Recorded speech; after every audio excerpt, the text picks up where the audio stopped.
Good morning Chhattisgarh. मैं हूं आपके साथ योगिता वाजपेयी। तो छत्तीसगढ़ में आज क्या खास है इस बुलेटिन में आपको बताएंगे, लेकिन उससे पहले नजर हेडलाइंस पर।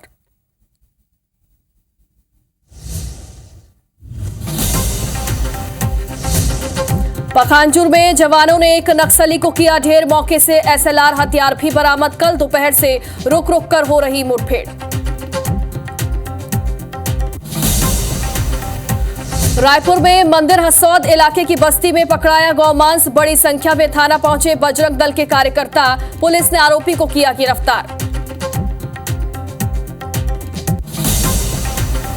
बिलासपुर में फिर चाकूबाजी, 3 युवकों पर चाकू से जानलेवा हमला। रंजिश में 2 गुटों के बीच हुआ था विवाद। हिरासत में 4 संदेही।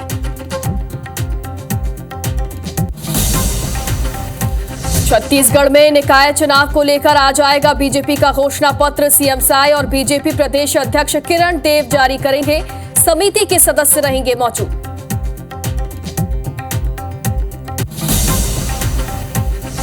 और महाकुंभ में बसंत पंचमी पर अमृत स्नान जारी है। महानिर्वाणी और अटल समेत कई अखाड़ों ने संगम में लगाई डुबकी। उमड़ा श्रद्धालुओं का सैलाब।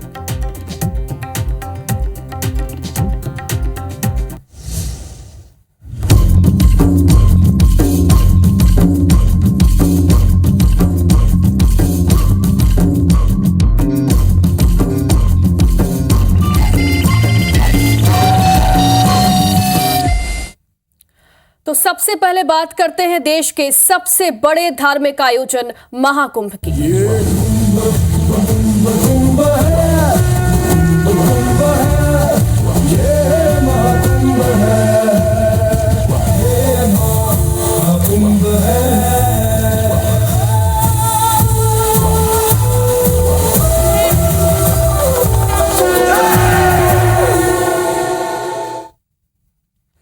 तो प्रयागराज में बसंत पंचमी के शुभ मौके पर तीसरा और आखिरी अमृत स्नान जारी है।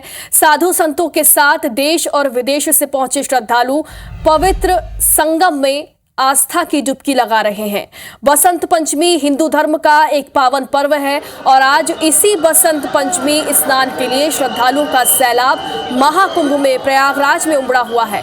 इस बार बसंत पंचमी और महाकुंभ के अद्भुत और दुर्लभ संयोग में महाकुंभ का तीसरा अमृत स्नान हो रहा है, जो इस बार बसंत पंचमी को बेहद खास बना रहा है। महाकुंभ में अमृत स्नान बहुत ही पवित्र और पुण्यदायी होता है। मान्यता है कि अमृत स्नान करने से व्यक्ति के सभी पापों का नाश हो जाता है और साथ ही आज के दिन दान पुण्य का भी विशेष महत्व है। लेकिन सबसे ज्यादा महत्व जिस बात का है वो है पवित्र घाटों में, पवित्र नदियों में स्नान करने का। और यही वजह है कि आज देश और दुनिया से श्रद्धालु प्रयागराज महाकुंभ पहुंचे हुए हैं। अमृत स्नान की बेला अल सुबह 4 बजे से शुरू हुई अखाड़ों के साथ और अब आम जन भी स्नान कर रहे हैं। महाकुंभ की इन तस्वीरों से आप समझेंगे कि आज बसंत पंचमी के मौके पर महाकुंभ में क्या नजारा बना हुआ है। और अलग अलग तस्वीरें आप तक पहुंचा रहे हैं महाकुंभ की। अखाड़ों का स्नान पूरा हो चुका है।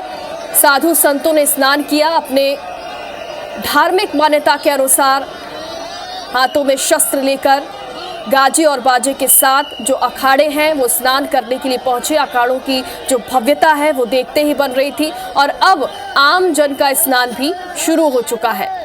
व्यवस्थाएं चाक चौबंद की गई थी। इसके लिए ऑपरेशन 11 खास तौर पर बनाया गया था। क्राउड कंट्रोल के लिए ये ऑपरेशन बनाया गया था और उसे एग्जीक्यूट भी बेहतर तरीके से किया गया है। क्योंकि जो वहां पर श्रद्धालु हैं प्रयागराज में महाकुंभ में, वो ये कहते हुए नजर आए कि व्यवस्था बसंत पंचमी पर अच्छी की गई है। क्योंकि मौनी अमावस्या के समय से श्रद्धालुओं के मन में एक डर सा बैठ गया था, दहशत बैठ गई थी। लेकिन उसके बावजूद भी देखिए बसंत पंचमी के इस शुभ संयोग पर आस्था की डुबकी लगाने के लिए श्रद्धालु पहुंचे हैं। बड़ी संख्या में श्रद्धालु यहाँ पर पहुंचे हैं और उन्होंने अमृत स्नान किया। नागा साधुओं की तस्वीरें, शरीर में भभूत और फूलों की माला पहने हुए आगे बढ़ते हुए, ये उस वक्त की तस्वीरें हैं जब नागा साधुओं ने और अखाड़ों ने स्नान किया।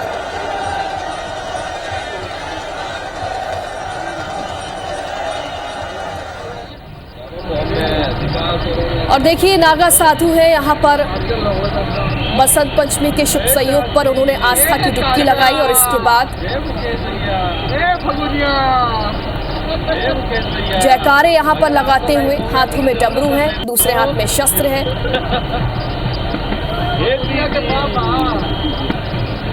और महाकुंभ से हर रोज ऐसे ही बेहद खूबसूरत नजारे सामने आते हैं।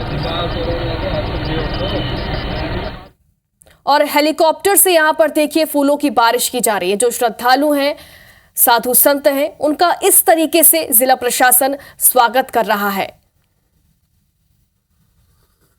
क्योंकि इतनी भारी भीड़ में श्रद्धालु यहां पहुंचते हैं विषम परिस्थितियों में, उसके बाद उन्हें अमृत स्नान करने का मौका मिलता है, तो जाहिर तौर पर उनका स्वागत होना भी जरूरी है।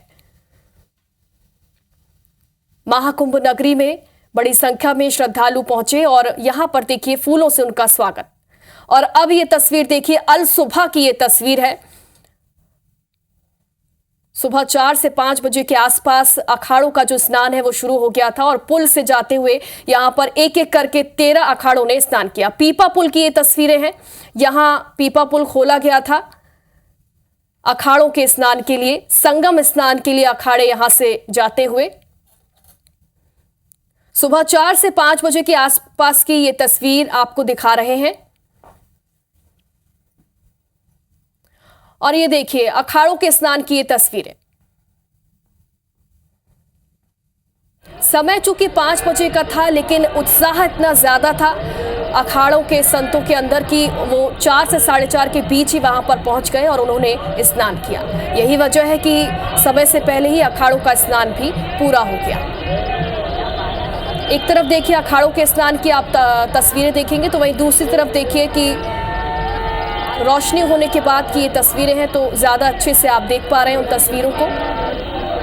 चूंकि मौनी अमावस्या के दिन जो अखाड़े हैं उन्होंने सादगी से बेहद ही सरल तरीके से स्नान किया था, जैसे कि आम श्रद्धालु करते हैं। लेकिन आज बसंत पंचमी के मौके पर चूंकि स्थितियां अनुकूल हैं, इसीलिए जिस तरीके से, जिस परंपरा के अनुसार अखाड़े स्नान करते हैं,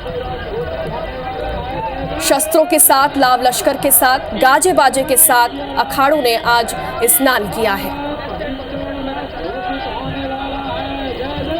और इन अखाड़ों का स्नान देखने के लिए श्रद्धालुओं में भारी उत्साह भी देखा गया।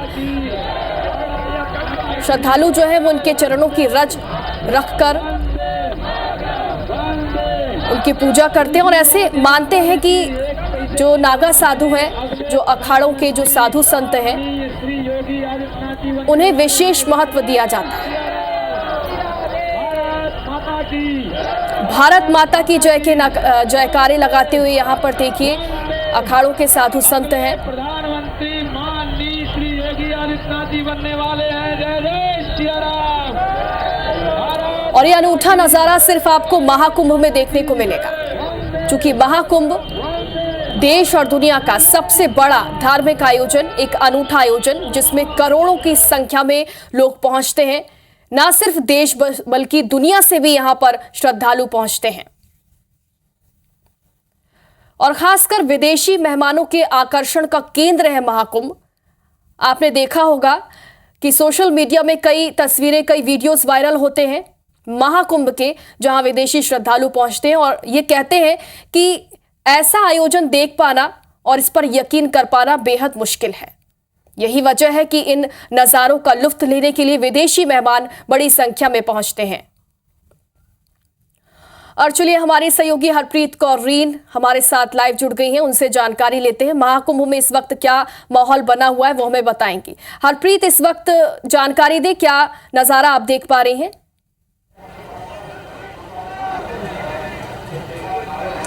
बिल्कुल, देखिए इस वक्त हम सेक्टर 20 में मौजूद हैं और यहाँ से कुछ किलोमीटर की दूरी पर ही संगम त्रिवेणी है, जहाँ पर आस्था की डुबकी लगाने सुबह से जो अखाड़े हैं उनका अमृत स्नान जारी है। सुबह करीबन 3:30 बजे अमृत स्नान शुरू हुआ था। आज बसंत पंचमी का खास मौका है और आज इस खास मौके पर जो अखाड़ों का स्नान है वो पहले होगा और उसके बाद आम जनता के लिए स्नान की अनुमति होगी। मैं अपने कैमरामैन से कहूँगी कि वो दिखाएंगे। यहाँ पर नज़ारा देखिए, अभी भी यहाँ पर जो अखाड़े हैं उनकी आवाजाही लगातार जारी है। पहले नंबर के जो अखाड़े थे जिसमें 7 बड़े अखाड़े हैं, उन अखाड़ों ने यहाँ पर बसंत पंचमी का जो अमृत स्नान है वो कर लिया है और अब दूसरे नंबर के जो अखाड़े हैं उनकी यहाँ पर स्नान करने की शुरुआत हो रही है। रवानगी यहाँ से शुरू कर दी गई है और संत महात्माओं का और उनके लाव लश्कर, उनके सिंहासन रथों का यहाँ से निकलना जारी है। अगर पहले अखाड़े की बात की जाए तो अब तक सुबह 3:30 बजे से लेकर अब तक जिन अखाड़ों ने स्नान किया है उनमें पंचायती अखाड़ा महानिर्वाणी, शंभू पंचायती अटल अखाड़ा, तपोनिधि पंचायती श्री निरंजनी अखाड़ा, श्री पंचायती अखाड़ा आनंद, इसके साथ ही पंच दशनाम जूना अखाड़ा, श्री पंच दशनाम आह्वान अखाड़ा, श्री पंचाग्नि अखाड़ा, इसके साथ ही किन्नर अखाड़े ने भी यहाँ पर जूना अखाड़े के साथ मिलकर अमृत स्नान किया है। और अब दूसरे नंबर जो बैरागी संप्रदाय के जो अखाड़े हैं उनके स्नान की शुरुआत हुई है। उसमें पंच निर्मोही अनि अखाड़ा है, ये नजर आ रहा है। इस नज़ारे में आप देखा जा सकता है कि जो लोग हैं, जो काफिले में संत महात्मा उपस्थित हैं, वो यहाँ से जा रहे हैं। बड़ी संख्या में लोग भी मौजूद हैं। हालांकि पुलिस यहाँ पर खासी मुस्तैद है। रात से ही यहाँ पर पुलिस और प्रशासन मुस्तैद नजर आया था और यही वजह है कि अब ट्रैफिक का बहुत ज़्यादा दबाव नहीं है। आम आदमी है, उन्हें रोका गया है और जिस रास्ते से संतों का ये काफिला अमृत स्नान के लिए जा रहा है वहाँ पर फिलहाल आम जनों को रुकने तक की अनुमति नहीं दी गई है। दूसरी सड़कों पर से खड़े होकर ज़रूर लोग संत महात्माओं, लाव लश्कर जो काफिला है संतों का, उसे जाते हुए देख रहे हैं, लेकिन वहाँ तक पहुँचना किसी आम व्यक्ति के लिए यहाँ पे अभी बिल्कुल भी पॉसिबल नहीं है। 7 नंबर जो पीपा पुल है उससे इन काफिलों को रवाना किया जा रहा है। इन काफिले में जो संत महात्मा शामिल हैं वो स्नान के लिए संगम त्रिवेणी तक पहुंच रहे हैं और उसके बाद हरप्रीत, एक सवाल ये भी है कि जैसा कि आप बता रहे हैं कि अखाड़ों का स्नान तो अब भी जारी है, यानी कि आम लोगों के लिए अब भी स्नान के लिए जो रास्ता है वो नहीं खोला गया है, तो भीड़ का दबाव जाहिर तौर पर बढ़ गया होगा।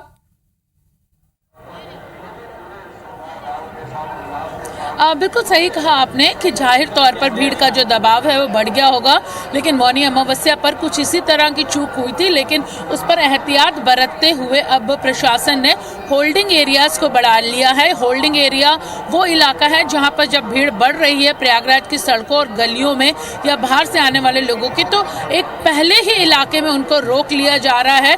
जैसे ही मेला क्षेत्र में भीड़ का दबाव कम होगा, स्नान करने के बाद अखाड़े वापस लौटेंगे, समाप्ति होगी अखाड़ों के स्नान की, उसके बाद उस भीड़ को यहाँ पर डाइवर्ट किया जाएगा। खास बात यह है कि अखाड़ों के स्नान में भी पूरी एहतियात बरती जा रही है।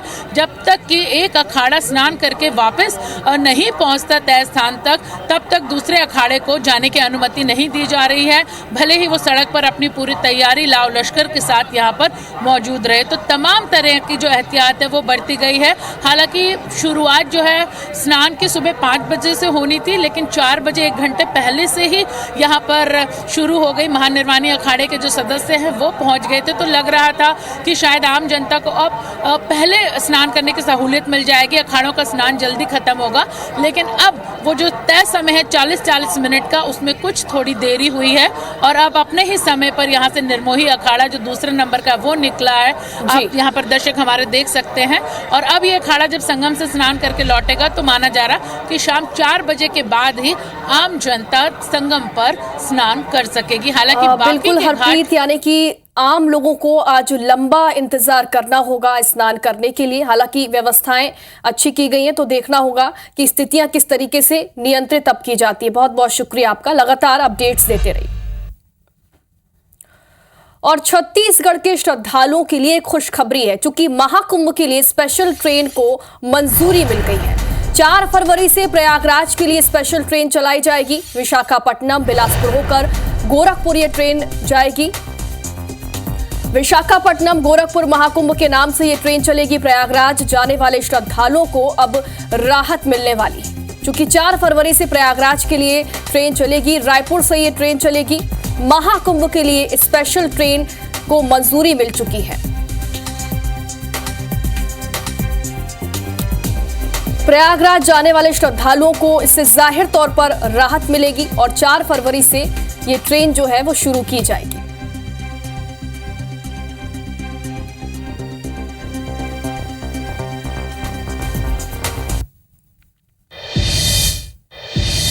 और अब पखांजूर से एक अपडेट है। पुलिस और नक्सली मुठभेड़ यहां पर हुई है। पानी डोबीर मुठभेड़ में एक बड़ा अपडेट सामने आया। मुठभेड़ में एक नक्सली ढेर हो चुका है। बड़ी सफलता, जवानों को एक SLR हथियार भी बरामद किया गया। हालांकि आधिकारिक पुष्टि अभी तक नहीं हुई है। रविवार दोपहर से रुक रुक कर मुठभेड़ हो रही है। एरिया डोमिनेशन पर DRG के जवान निकले थे। कोयलीबेड़ा थाना क्षेत्र का ये मामला है।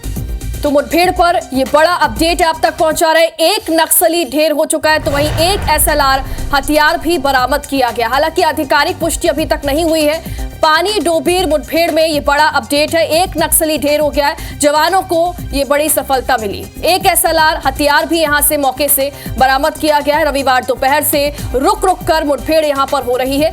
एरिया डोमिनेशन पर DRG के जवान निकले हुए थे।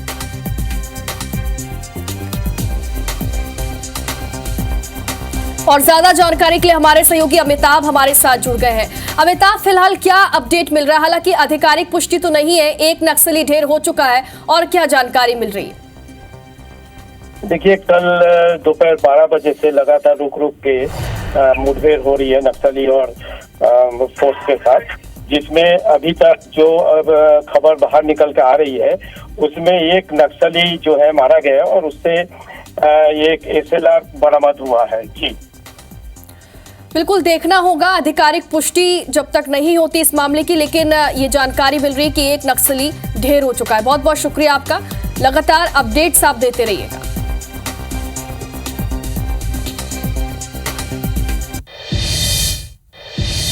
और बीजापुर के गंगालूर थाना क्षेत्र में शनिवार को फिर से सुरक्षा बलों और नक्सलियों के बीच मुठभेड़ हुई। इस दौरान जवानों ने 8 नक्सलियों को ढेर किया, जिसमें पश्चिम बस्तर डिवीजन के Gangalur area committee member Kamlesh Neelkanth भी शामिल है। माओवादी कमलेश पर 5 लाख रुपए का इनाम घोषित था। वहीं 2 नक्सलियों की पहचान LOS सदस्य के रूप में भी हुई है। बाकी माओवादी मिलिशिया कंपनी के सदस्य हैं। जवानों ने मौके से हथियार और अन्य नक्सली सामग्रियां भी बरामद की। मुठभेड़ के दौरान 2 DRG जवानों को मामूली चोटें आईं। हालांकि उनकी हालत अब खतरे से बाहर है।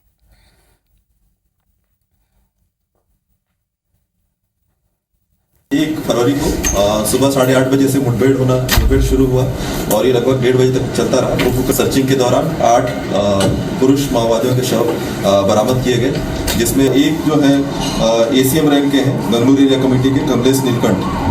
उसके अलावा 2 LOS सदस्य हैं गंगलूर LOS के। इसके अलावा मिलिशिया कंपनी, जो गंगलूर की मिलिशिया कंपनी है, उनके सदस्य हैं।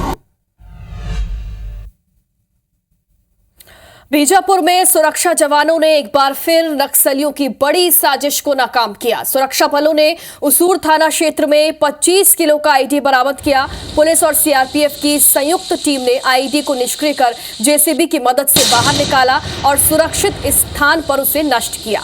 बता दें कि नक्सलियों ने जवानों को नुकसान पहुंचाने की नीयत से उसूर आवापल्ली मार्ग पर सड़क के बीचों बीच प्लास्टिक कंटेनर में ये IED प्लांट किया था, लेकिन डी माइनिंग के दौरान जवानों ने माओवादियों के नापाक मंसूबों को विफल कर दिया।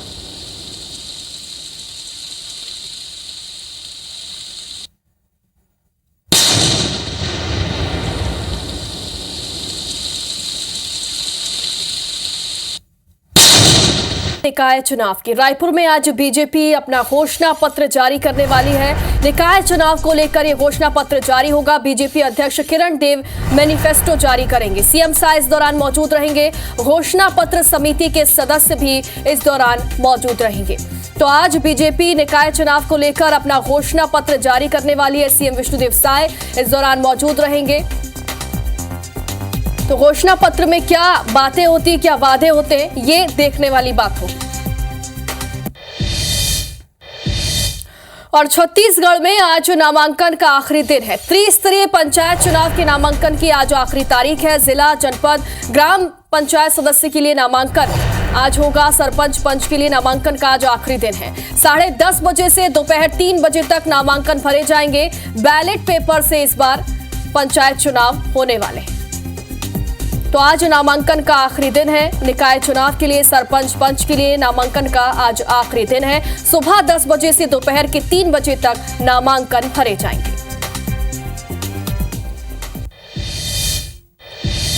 और दुर्ग के गंज मंडी मैदान में बीजेपी ने कार्यकर्ता सम्मेलन का आयोजन किया। सम्मेलन में जिले के प्रभारी मंत्री और डिप्टी सीएम विजय शर्मा शामिल हुए। इसके अलावा भाजपा की राष्ट्रीय उपाध्यक्ष सरोज पांडे, दुर्ग सांसद विजय बघेल, दुर्ग विधायक गजेंद्र यादव भी विशेष रूप से मंच पर मौजूद रहे। कार्यकर्ता सम्मेलन को डिप्टी सीएम विजय शर्मा ने संबोधित किया। महापौर और सभी पार्षद प्रत्याशियों को जिताने के लिए कड़ी मेहनत किए जाने की बात कही। वहीं कांग्रेस की ईवीएम पर सवाल उठाने पर भी डिप्टी सीएम ने जवाब दिया। विजय शर्मा ने कहा कि जनता सब जानती है। मैंने कहा भैया 60 वार्ड में से एक तो हमारी विद्या दीदी जीत कर आ गई है, बचे 59 है। 59 के 59 भाजपा जीतेगी। 59 तो है ही है, दो और मिला लेंगे तो एक 20 हो जाएगा। इतने लक्ष्य हमारा है, पूरे के पूरे नगर निगमों में हम जीत कर आएंगे। और सीएम विष्णुदेव साय के कार्यक्रमों की जानकारी आपको दे देते हैं। आज वो बलरामपुर और भिलाई के दौरे पर रहेंगे। बलरामपुर के श्रीकोट गांव जाएंगे। मंदिर के प्राण प्रतिष्ठा कार्यक्रम में वो शामिल होंगे। तो वहीं रात 8:30 बजे भिलाई के रिसाली में निजी कार्यक्रम में शामिल होंगे और रात 10 बजे सीएम साय वापस रायपुर लौटेंगे। तो आज सीएम विष्णुदेव साय बलरामपुर और भिलाई के दौरे पर रहने वाले हैं। भिलाई में श्रीकोट मंदिर के प्राण प्रतिष्ठा कार्यक्रम में वो शामिल होंगे। तो वहीं भिलाई के रिसाली में एक स्थानीय कार्यक्रम है, निजी कार्यक्रम है, जिसमें वो शिरकत करेंगे।